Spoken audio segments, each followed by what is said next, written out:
눈물의 예언자 예레미야가 전하는 메시지는 어떻게 보면 충격과 공포일 수 있습니다.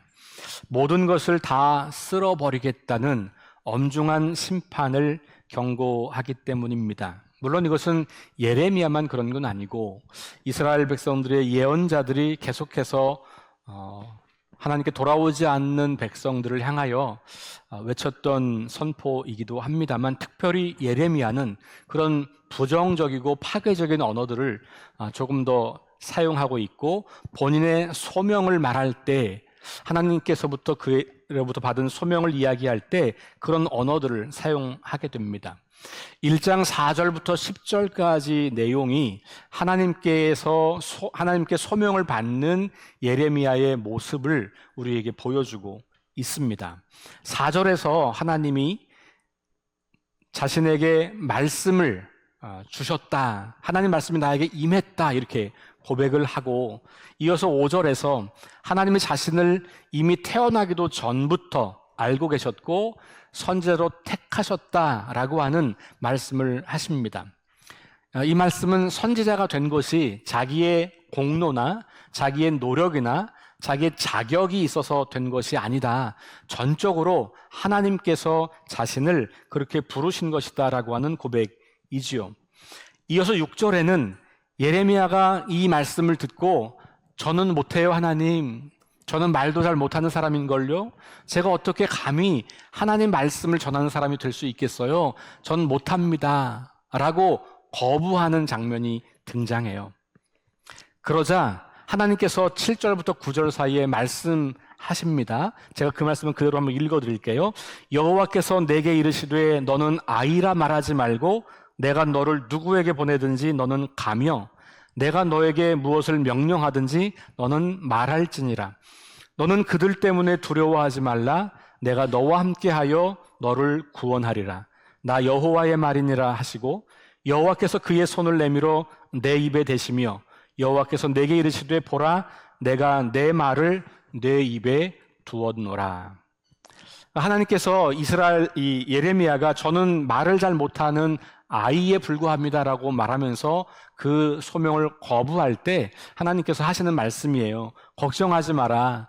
네 능력으로 하는 거 아니야. 내가 너에게 무슨 말을 넣어줄 거야.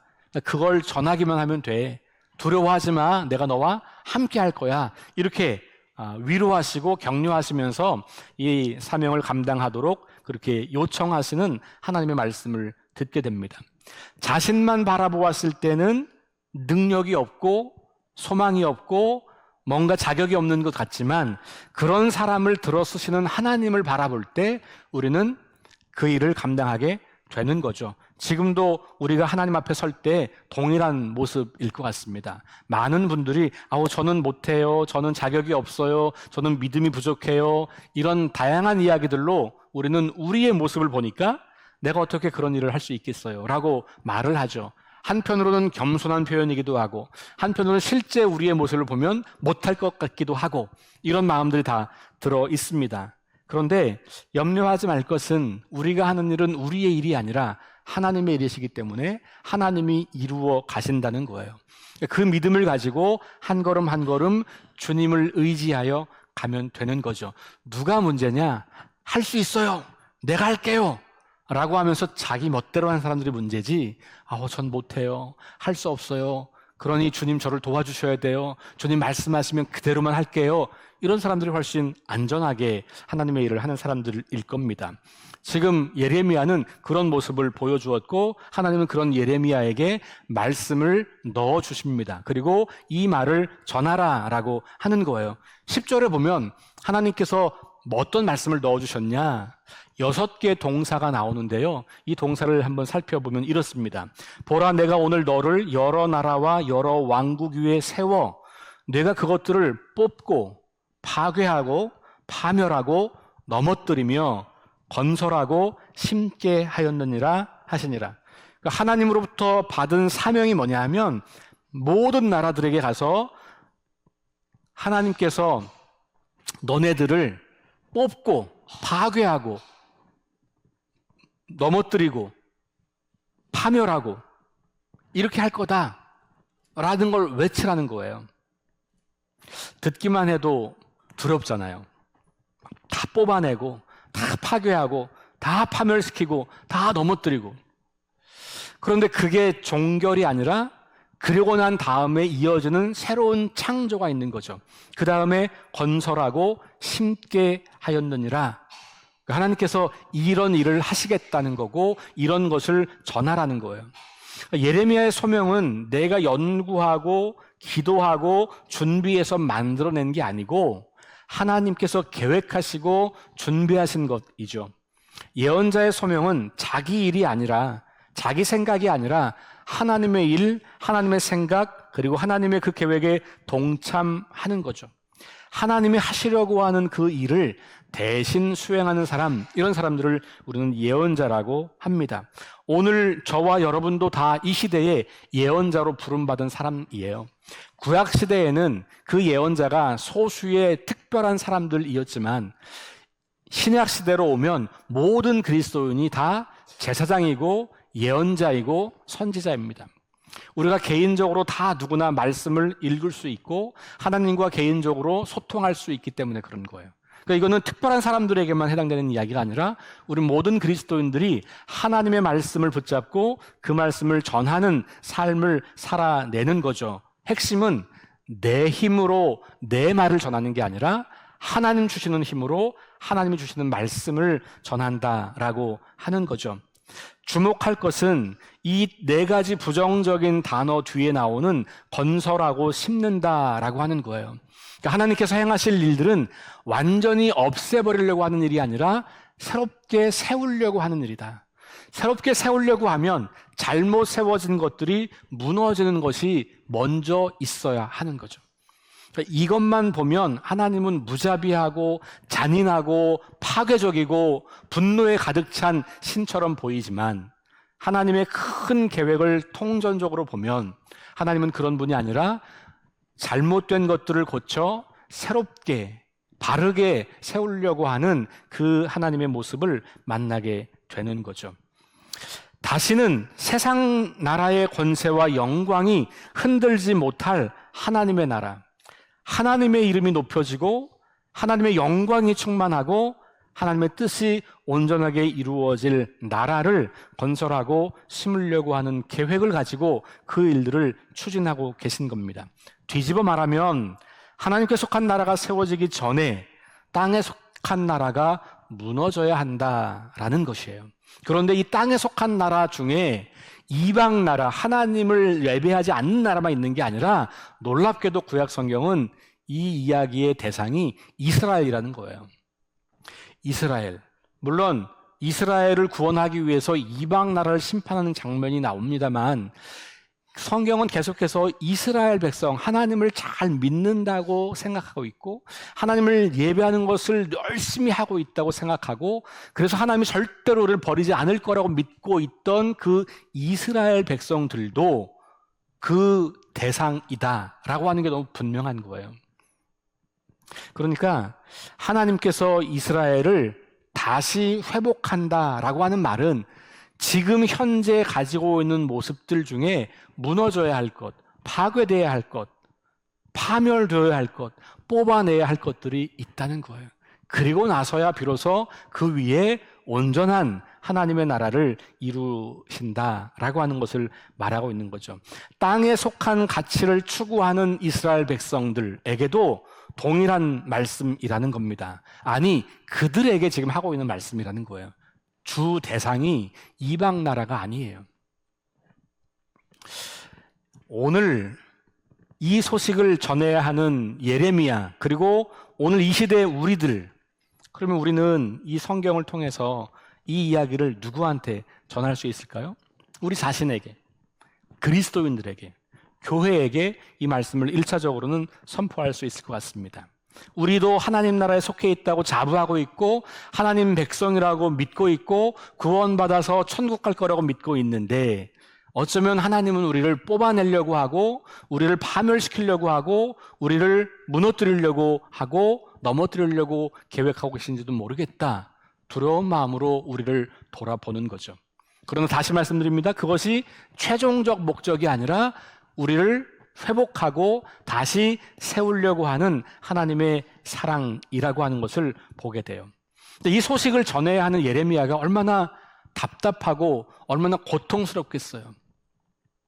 자기의 동족 이스라엘, 하나님을 사랑한다고 주장하는 그들에게 하나님이 너희를 심판할 거야, 하나님이 너희를 뽑아낼 거야 라고 말할 때 얼마나 가슴 아프고 괴롭고 고통스럽고 슬프겠어요.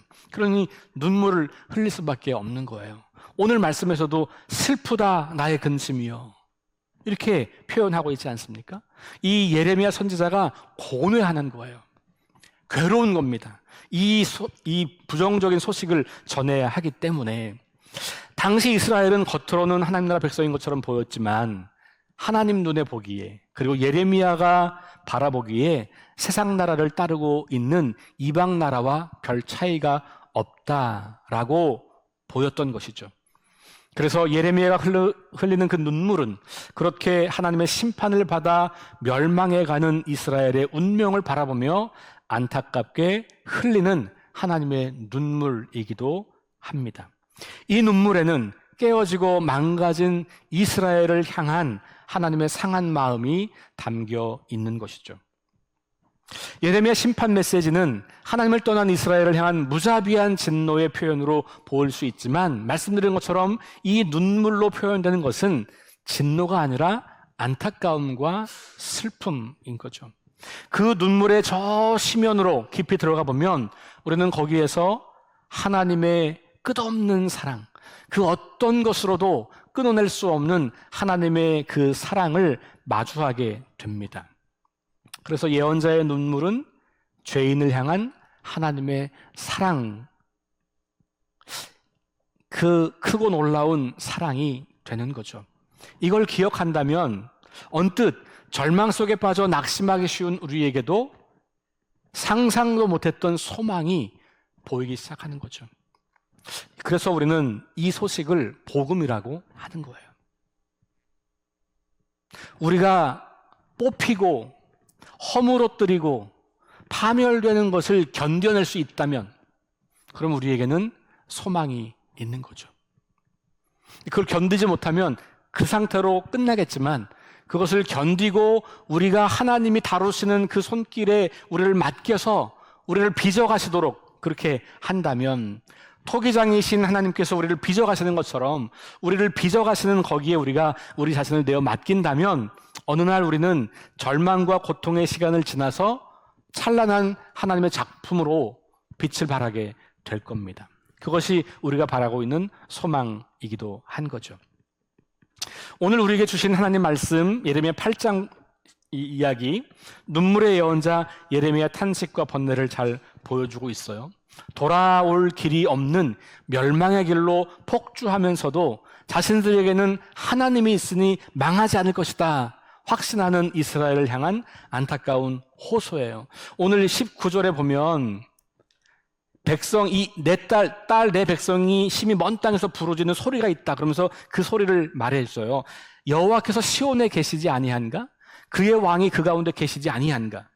이건 뭐예요? 우리는 절대 망하지 않을 수 있었는데, 이런 말이죠. 하나님이 우리와 함께 계셨는데, 근데 우리에게 그렇게 망하는 날이 온다. 하나님의 음성은 뭡니까? 그들이 어찌하여 그 조각한 신상과 이방의 헛된 것들로 나를 경노하게 하였는고. 이건 하나님의 음성이에요. 이게 지금 누가 말했는지가 선명하지 않아서 좀 헷갈립니다만, 앞부분에 있는 이야기는 이스라엘 백성들의 이야기예요. 하나님이 시온에 계시고 왕이 그 가운데 계신데, 하나님이 그 가운데 계신데 우리가 망할 리 있겠어? 우린 절대 안 망하지. 이런 이야기라면, 하나님은 너네들이 어떻게 하나님을 믿는다고 하면서, 나를 믿는다고 하면서도 계속해서 우상을 그렇게 섬기고 있냐? 나를 버리고 있냐? 나를 떠나서 살고 있냐? 말로만 나를 사랑한다고 하고 말로만 나를 섬긴다고 말하지 실제 너희는 우상을 숭배하고 있는 거 아니냐? 그래서 내가 화가 난 거 아니냐? 이렇게 이야기를 하는 거예요.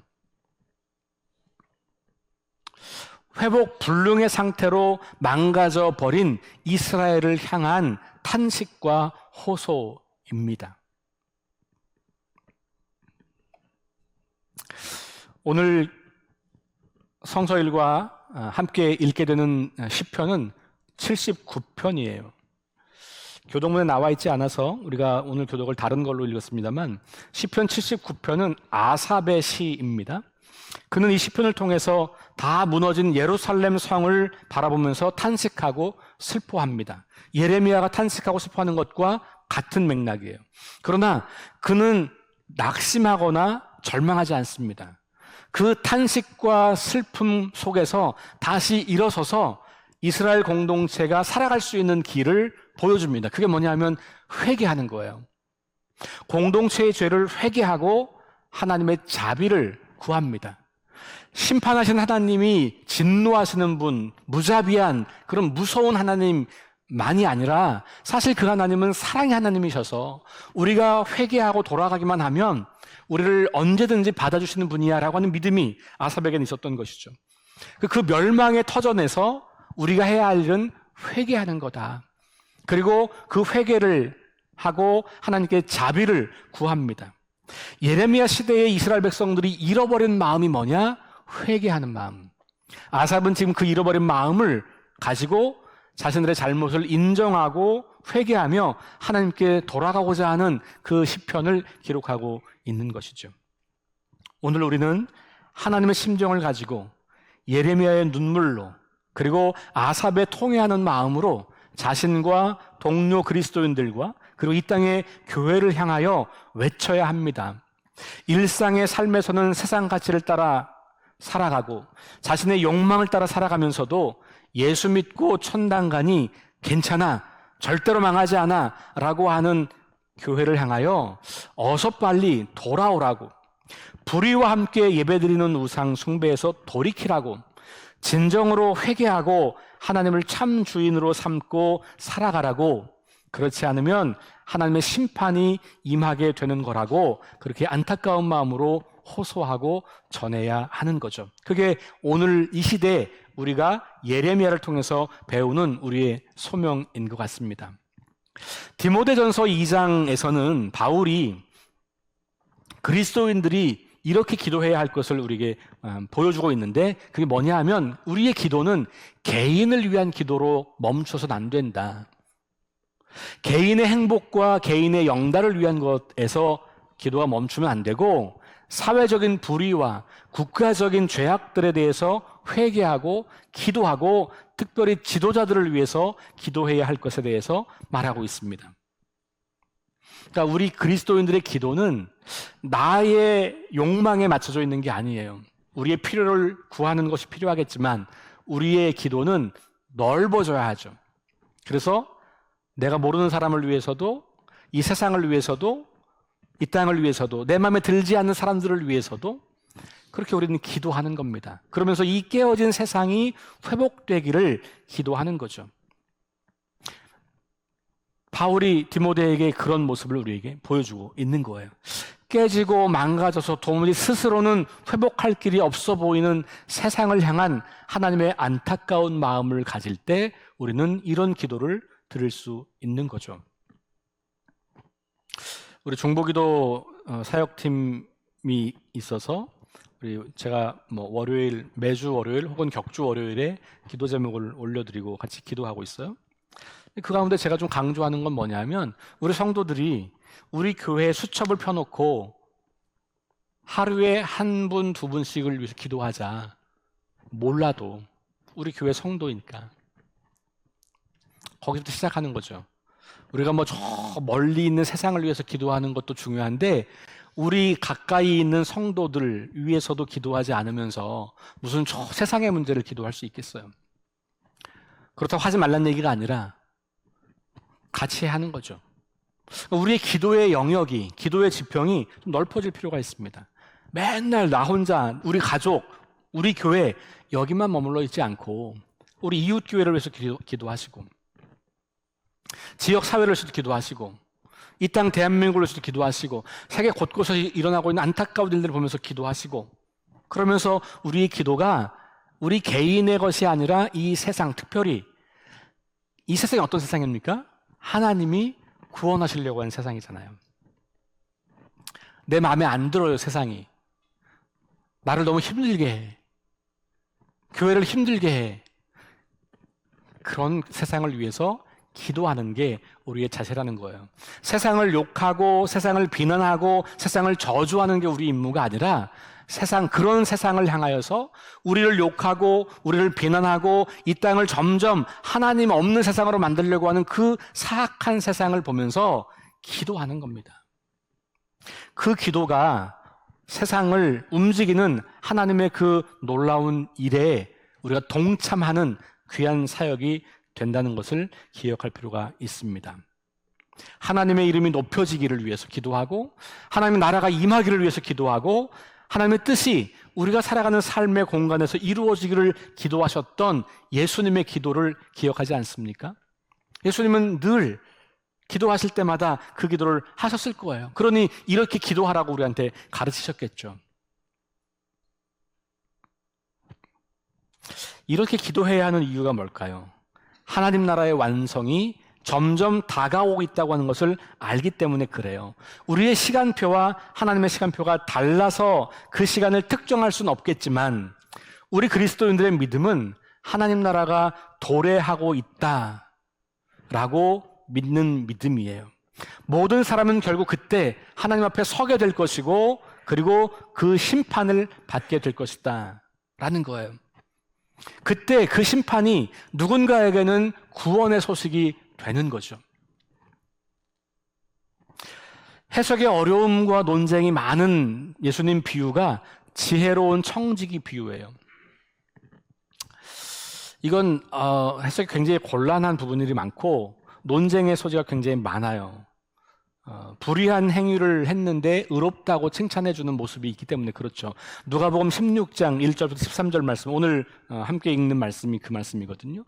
근데 이 말씀을 지금은 짧으니까 다 설명할 수는 없지만 이 비유가 말하려고 하는 핵심은 뭐냐 하면 깨어진 세상을 직시하고 하나님의 자비하심에 기대어 하나님 나라의 완성과 심판을 대비하라는 거예요.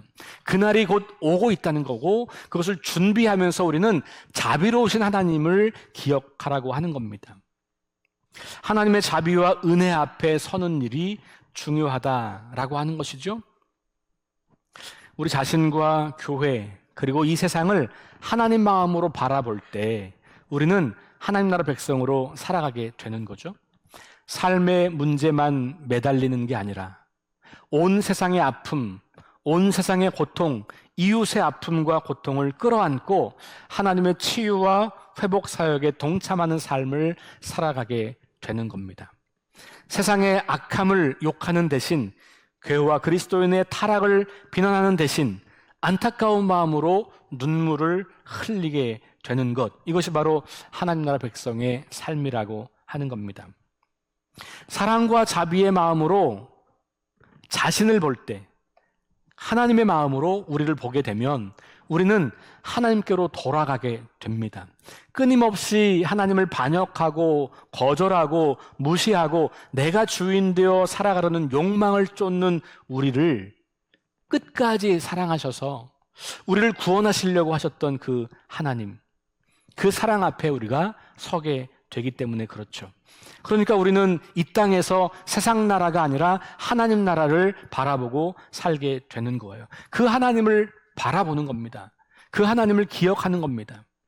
진노하시고 심판하시는 그 하나님, 그분이 마지막까지 그것을 유보하시고 참고 인내하면서 오늘 우리들에게 계속해서 말씀하잖아요. 빨리 돌아오라고. 더 늦기 전에 빨리 주님께 돌아오라고 외치시는 하나님의 자비와 긍휼의 음성, 그 음성이 바로 심판을 경고하시는 하나님의 다른 모습인 거예요. 심판의 메시지는 그러므로 우리를 향한 하나님의 눈물의 탄식이며 찢어지는 마음으로 간절히 전하는 호소이고 고통 속에서 부르짖는 울부짖음이라는 사실을 기억하게 돼요. 우리가 하나님 마음으로 우리를 보게 되면 내 눈으로 나를 보면 형편없어 보이고 무능해 보이고 아무짝에 쓸모없는 것처럼 보일 때도 있고 이럴 때가 많단 말이에요. 세상이 우리를 계속 그렇게 보도록 요구하고 있잖아요. 근데 하나님 눈으로 우리를 보면 하나님의 그 마음, 우리를 향하신 안타까워하시는 하나님의 그 마음으로 우리를 보면 우리가 달리 보이는 거예요. 하나님 그 마음으로 이웃을 바라보면 어떻게 될까?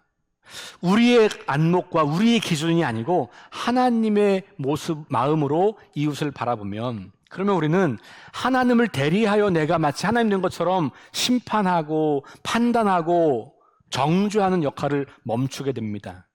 나의 모습으로 그 사람들을 끌어올리려고, 변화시키려고 다그치고 혼내는 대신 눈물로 호소하며 기다리시는 하나님의 그 크고 놀라운 사랑으로 그들을 품게 되죠. 비난과 배제와 혐오의 태도를 버리고 용납과 이해와 사랑하려고 애쓰게 됩니다. 도무지 이해할 수 없을 것 같은 사람이지만 그래도 용납하고 이해하려고 하고 그래도 사랑하려고 하는 것, 이게 하나님 마음이거든요. 끼리끼리 모여서 뒷담화하면서 자기처럼 하지 않는 누군가를 비난하고 공격하는 교회 공동체를, 그래서 이 교회 공동체를 무너뜨리려고 하는 일을 멈추고 그들이 회복하기를 원하시는, 그리고 기다리는 그 아버지, 그들의 구원을 위해 기꺼이 아들을 내어주신 그 사랑의 하나님 마음으로 그들을 바라보고 품고 기도하게 되는 겁니다. 아버지의 마음으로 이웃을 볼 때, 우리 성도들을 볼 때 깨어진 그들의 모습 때문에 화를 내고 혼내는 대신 그들의 삶의 회복을 위해 기도하고 사랑하게, 섬기게 되는 거예요. 우리의 시선이 바뀌면 말이 달라지고 삶이 달라질 거예요. 훈련해서 되는 것도 있지만 먼저 우리는 시선을 바꾸는 거죠. 하나님 마음으로 세상을 바라보고, 하나님 마음으로 나를 바라보고, 하나님 마음으로 이웃과 공동체를 바라보게 될 때, 그때 우리는 다른 삶을 살게 될 수 있다라는 거예요. 하나님 마음으로 세상을 바라보면 어떻게 될까요? 크고 넓은 하나님의 마음으로 세상을 품는 그리스도인이 될 겁니다. 점점 망가져가는 세상, 점점 깨어져가는 세상, 어둠과 불의로 가득한 세상, 자기 중심적이고 자기 탐욕적인 세상을 바라보며 울고 계시는 아버지 하나님을 만나게 되죠. 그래서 그 하나님을 대신해서 우리도 그 세상으로 들어가서 울며 그 세상을 섬기게 되는 겁니다. 세상의 더러움을 피해 우리끼리 모여 거룩한 공동체를 만드는 게 아니라 세상 속으로 들어가서 거기에서 빛과 소금의 역할을 감당하는 거룩한 삶을 보여주는 거죠. 하늘 보좌를 버리고 이 땅에 내려오신 예수 그리스도의 그 낮아지심으로 세상의 문제와 고통 속으로 우리도 들어갑니다. 시선이 바뀌면, 우리가 하나님 마음으로 세상을 바라보면 그렇게 할 수 있다는 거예요. 그런데 그 세상 속에 들어간다고 해서 세상에 휩쓸리거나 세상에 동화되거나 그러지 않아요. 그래서 세상에서는 우리를 싫어할 수 있어요. 우리를 박해할 수 있어요. 손해볼 수 있어요. 그런데 그것이 이 땅을 구원하려고 하는 하나님의 마음이기 때문에 우리도 세상에 휩쓸리거나 동화되어서 그렇게 함께 살아가는 게 아니라 구별된 삶을 살면서 그 세상을 구원하고 치유하고 회복하는 일을 하게 되는 거죠. 세상 가치에 흔들려 세상과 똑같이 살아가지 않으면서 세상 속에서 전혀 새로운 삶을, 하나님 나라의 삶을 살아가게 될 때 손해를 감수하고 희생을 당연한 것으로 여기고 생명, 즉 자기에게 가장 소중한 것을 내어주면서까지 세상을 품고 섬기게 될 때 세상은 하나님을 보게 될 겁니다. 그리고 구원에 이르는 그 길을 찾게 될 겁니다. 그리고 그것이 예수님께서 이 땅에 오셔서 하셨던 일이죠. 그러니 우리는 주님을 닮아가는 일을 그렇게 할 수 있다는 거예요. 하나님 마음이 있는 곳에 우리 마음이 있기를 원합니다. 하나님의 눈물이 고여있는 그곳을 바라보는 우리의 눈에도 그 눈물이 함께 흐르기를 원합니다. 하나님을 거절하는 사람들을 안타까운 심정으로 바라보시는 하나님의 그 시선으로 우리가 그들을 바라보기를 원합니다. 하나님 울고 계시는 이 어두운 세상을 외면하지 않고 도피하지 않고 비난하지 않고 그 세상을 바라보며 울고 기도하고 그들을 향하여 발걸음을 옮기고 사랑과 공의로 그들을 대하기를 원합니다. 그런 소원을 품기 시작하면 우리의 삶의 방식이 달라질 겁니다. 어떻게 달라지냐?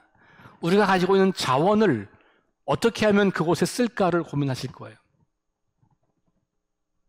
하나님께서 우리에게 잠시 맡겨주신 자원, 그게 돈이든 지식이든 건강이든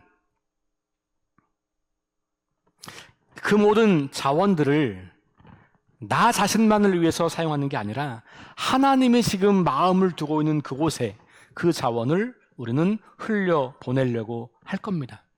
가장 큰 변화는 그래서 우리의 자원을 재분배하는 거예요. 재배치하는 겁니다. 하나님께서 우리에게 주신 자원은 우리만 누리라고 주신 게 아니고 지금도 세상 곳곳에서 울고 있고 탄식하고 있고 깨어지고 망가진 사람들을 치유하고 회복하는 데 쓰라고 주신 거라는 믿음을 갖게 되기 때문에 그렇습니다. 여러분, 그래서 많은 자원을 가지고 계시다면 여러분들이 재산도 충분하고 건강하기도 하고 그리고 뭔가 지식도 좀 있다 그러면 여러분들에게는 굉장히 큰 사명과 책임이 있다는 것을 깨달으셔야 돼요. 하나님이 그냥 맡기신 게 아니라는 거죠. 하나님의 일을 위해서 맡기신 거예요. 그러니 사실은 많이 가지고 있으면 있을수록 우리는 두려워해야 돼요. 내가 이것을 가지고 나만을 위해서, 내 욕망만을 위해서 쓰고 있는 삶은 아닌지를 늘 살펴볼 필요가 있습니다. 참 감사한 것은 우리 교회에 그런 많은 분들을 제가 알고 있어요. 드러내놓고 하지 않으면서 그렇게 여러 곳에, 필요한 곳에 자기들의 자원을 흘려보내는 분들이 많이 계시다는 걸 제가 잘 알고 있습니다. 너무 감사한 일이죠. 이미 이렇게 하나님 마음으로 세상을 품고 있기 때문에 그러실 것 같습니다. 하나님의 마음은 병들고 상한 우리를 처벌하여 병들고 깨어진 세상을 심판하여 하나님 나라에서 추방하는 데 있지 않습니다. 어떻게든 치유하고 어떻게든 회복시켜서 그 하나님 나라의 풍성함을 누리게 하는 데 있어요. 그래서 하나님은 이 땅에 오랫동안 인내하면서 아들도 보내시고 교회를 세우시고 그리스도인들을 통하여서 그 일을 이루어가고 계시지 않습니까? 그러니 우리 그리스도인들의 존재는 바로 그 하나님 마음으로 이 땅에서 대신 살아가는 존재. 그래서 우리가 예언자인 거고, 그래서 우리가 제사장인 거고, 그래서 우리가 선지자인 거예요. 하나님 마음을 품고 하나님 눈을 가지고 이 세상을 살아가는 사람들. 그래서 이 세상 속에 그 하나님의 나라가 확연하게 드러날 수 있도록 살아가는 사람들. 그 사람들이 바로 저와 여러분들인 거죠. 대단한 이 특권과 영광을 누리는 인생이에요. 그리스도인으로 산다고 하는 것은. 저와 여러분이, 우리 교회가, 이 땅에 있는 모든 교회와 그리스도인들이 그렇게 하나님 아버지의 마음으로, 그분의 시선으로 이 땅을 살아가고 자신과 속한 교회와 지역사회와 이 땅을 회복하시는 하나님의 일에 동참하는 그런 귀한 삶을 살아갈 수 있기를 주의 이름으로 축원합니다.